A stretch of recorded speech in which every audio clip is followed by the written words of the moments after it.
It's been an exciting week for Eli Lilly and the whole Zepbound pricing, what is turning out to be somewhat of a debacle. So, of course, we know from reporting yesterday, videos that Lorraine and I did, they released a cash price that really is hopefully helpful for a lot of folks on Medicare and other things that are paying with cash.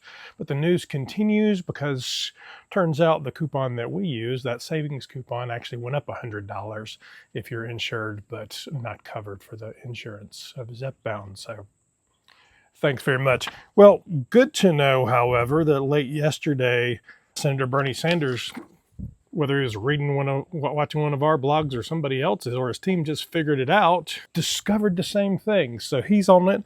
If you don't know, Bernie Sanders is the chairman of the Senate Committee on Health, Education, Labor, and Pension, so HELP. And he issued the following statement. I'll just read the statement. After drug maker Eli Lilly agreed to significantly lower the list price for the starter dose of its weight loss drug Zepbound.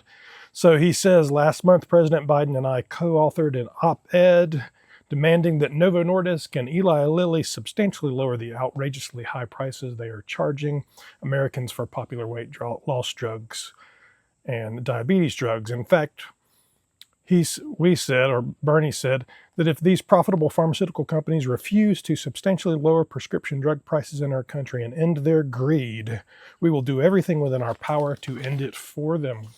So Bernie's not taking any crap. He goes on to say, today I'm pleased that Eli Lilly took a modest step forward by reducing the starter price of Zepbound.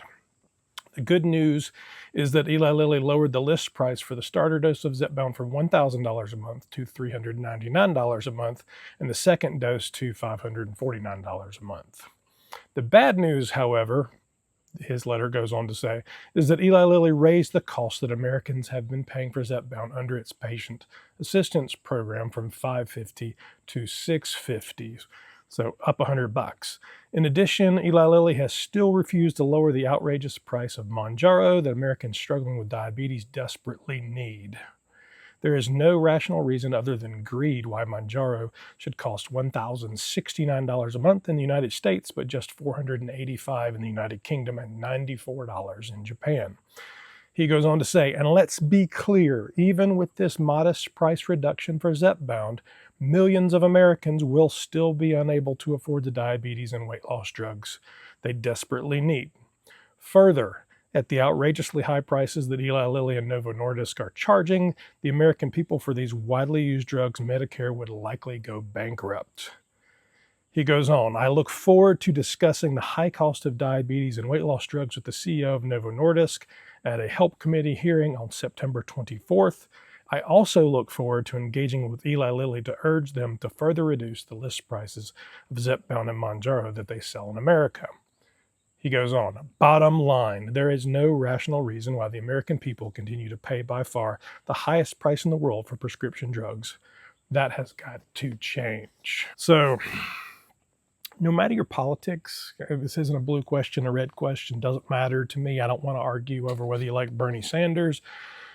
Our healthcare system is overly complex. Our drug distribution system has everybody making money in it, from the manufacturer to the PBM, which I'm not even sure we even need those in the system, to the distributor, to the drugstore chain. Yes, it's America. They should all be profitable. No, they should not be charging as much as they are, and Americans should be able to get their medications at a reasonable price while companies still profit. So play the politics however you want. I don't care. I'll support Bernie for doing this. And we look forward to seeing what Novo Nordisk has to say when they're in front of his committee. And I'd love for him to get the CEO of Eli Lilly in front of his committee as well and start asking these difficult questions. This is an ongoing story, as we all know. There's still a lot of questions around how these cards will work and what's going to happen. So we will report back just as soon as we know. In the meantime, if you have any insights, questions, please leave a comment. Please make sure to join us Thursday night at 7 for Downsized Live. And a special tip here you won't see anywhere else, well, maybe one other place else.